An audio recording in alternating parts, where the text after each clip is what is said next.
নমস্কার বন্ধুরা, পুষ্প কিচেনে আপনাদের সবাইকে স্বাগত। আশা করি সবাই ভালো আছেন। আজকে আমি বানাচ্ছি বিট আর গাজরের রেসিপি। ভাত কিংবা রুটির সাথে খেতে অসাধারণ লাগে। যে সমস্ত বাচ্চারা বিট গাজর খেতে চায় না, তারাও খুব ভালোবেসে এটা খেয়ে নেবে। খেতে অসাধারণ হয়। এর জন্য আমি দুটো গাজর আর একটা বিট নিয়ে নিয়েছি। গাজরটাকে দেখুন স্কেচারে কেটে নিয়েছি পাতলা পাতলা করে। বিটটাকেও একইভাবে কেটে নিয়েছি। প্রথমে গোটা অবস্থায় ধুয়ে তারপরে কাটতে হবে। এবার নিয়েছি দেখুন একটা আলু। আলুটাকেও আমি স্কেচারে কেটেছি। পেঁয়াজ কোচানো, রসুন কোচানো আর কিছুটা আদা আমি স্কেচারে কুচিয়ে নিয়েছি। এই দিয়ে আমি আজকের রেসিপিটি করব। কড়াইতে দিয়ে দিলাম সাদা তেল। সাদা তেল দিয়ে আমি রান্নাটা করব। প্রথমে দেখুন আমি কয়েকটা বড়িকে ভেজে নেব। বড়িটা একটু লাল করে ভেজে নেব।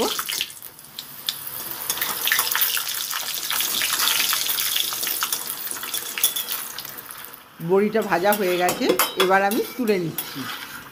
তুলে বড়িটাকে আমি ভালো করে ভেঙে নেব। বড়িটা গুঁড়ো গুঁড়ো করেই দিতে হবে। এবার দেখুন ওই তেলেতেই দিয়ে দিলাম আলুগুলো।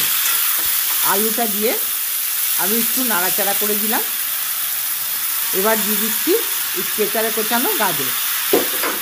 গাজর আর আলুটা আমি খুব সুন্দর করে ভেজে নেব। আলু কিংবা গাজরের কাঁচা গন্ধটা যতক্ষণ না যায় ততক্ষণ ভাজতে হবে। দিয়ে দিলাম সামান্য পরিমাণে লবণ আর সামান্য হলুদ। হলুদ লবণটা ভালো করে মিশিয়ে সুন্দরভাবে ভেজে নিতে হবে।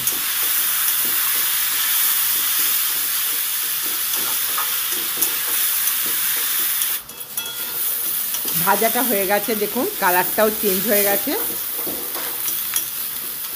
একটু ভালো করে নেড়ে নেব। আর খুব অল্প তেলেই এই রান্নাটা হয়ে যায়। তেলটা বেশি দেওয়ার প্রয়োজন নেই। দেখুন এবার আমি একটা বাটিতে তুলে নিচ্ছি। এবার কড়াইতে আর সামান্য তেল আমি দিয়ে দিচ্ছি। দিয়ে দিলাম দুটো শুকনো লঙ্কা আর হাফ চামচ কালো জিরে। ফোড়নটা একটু ভেজে নিলাম। এরপর দিয়ে দিচ্ছি রসুন কুচি। কোচানো রসুনগুলোকে একটু লাল করে ভেজে নেব। এবার দিয়ে দিচ্ছি কোচানো আদা। আদাটা যতক্ষণ কাঁচা গন্ধ না যায় একটু ভেজে নেব।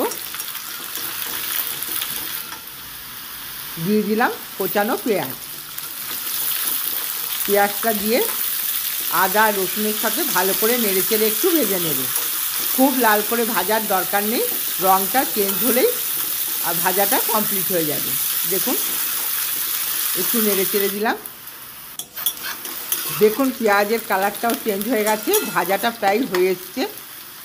এবার আমি এতে দিয়ে দেব বিটের স্কেচারে কোচানো যে বিটটা করে রেখেছিলাম, বিটটা দিয়ে দেব। এখানে একটা গোটা বিট আমি নিয়েছি। পেঁয়াজ আর মশলার সাথে আমি সুন্দর করে এটা মিশিয়ে ভেজে নেব।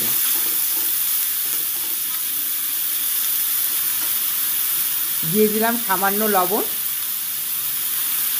আর সামান্য হলুদ। ভালো করে নেড়ে চেড়ে দেব।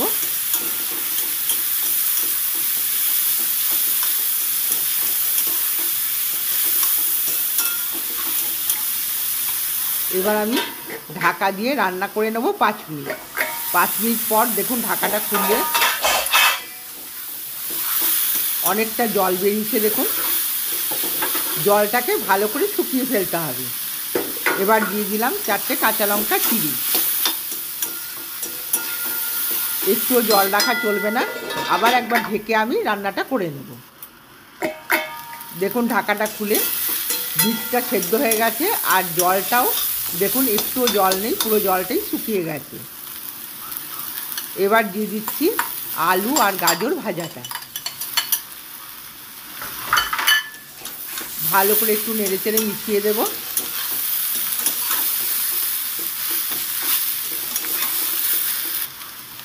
বড়ি ভাজাগুলো গুঁড়ো করে রেখেছিলাম দিয়ে দিলাম। এবার দিয়ে দেবো 1/2 চামচ পরিমাণ চিনি। ভালো করে নেড়ে চেড়ে একটু ভেজে নেবো আমি। দিয়ে দিলাম সামান্য পরিমাণে ধনের গুঁড়ো, আর দিয়ে দিলাম 1/2 চামচ আমচুর পাউডার। আমচুর পাউডার না থাকলে বন্ধুরা সামান্য একটু লেবুর রসও আপনারা দিতে পারেন। এবার ঢাকা দিয়ে আবার 2 মিনিট রান্না করে নেব। দেখুন ঢাকাটা খুলে গাজর, বিট সব কিছু আমার সেদ্ধ হয়ে গেছে। একটু ভাজা ভাজা করে নেব। এবার দিয়ে দিচ্ছি গোলমরিচের গুঁড়ো 1/2 চামচ। এটা আপনারা দিতেও পারেন, নাও দিতে পারেন। গোলমরিচ দিলে সেন্টটা খুব ভালো লাগে। এখানে যদি ধনেপাতা থাকে বন্ধুরা, ধনেপাতা কুচিয়ে দিয়ে দেবেন, খুব ভালো লাগে। আমার কাছে ধনেপাতা ছিল না, তাই আমি দিতে পারিনি। দেখুন ভাজাটা হয়ে গেছে, এবার আমি তুলে নিচ্ছি। গরম ভাত কিংবা রুটির সাথে অসাধারণ লাগে। আপনারা বাড়িতে ট্রাই করে দেখবেন। বন্ধুরা, আমার ভিডিওগুলো যদি ভালো লেগে থাকে আমার চ্যানেলটিকে সাবস্ক্রাইব করবেন, লাইক করবেন, আর কমেন্টসে জানাবেন আপনাদের কেমন লাগলো। আজকের মতো ধন্যবাদ।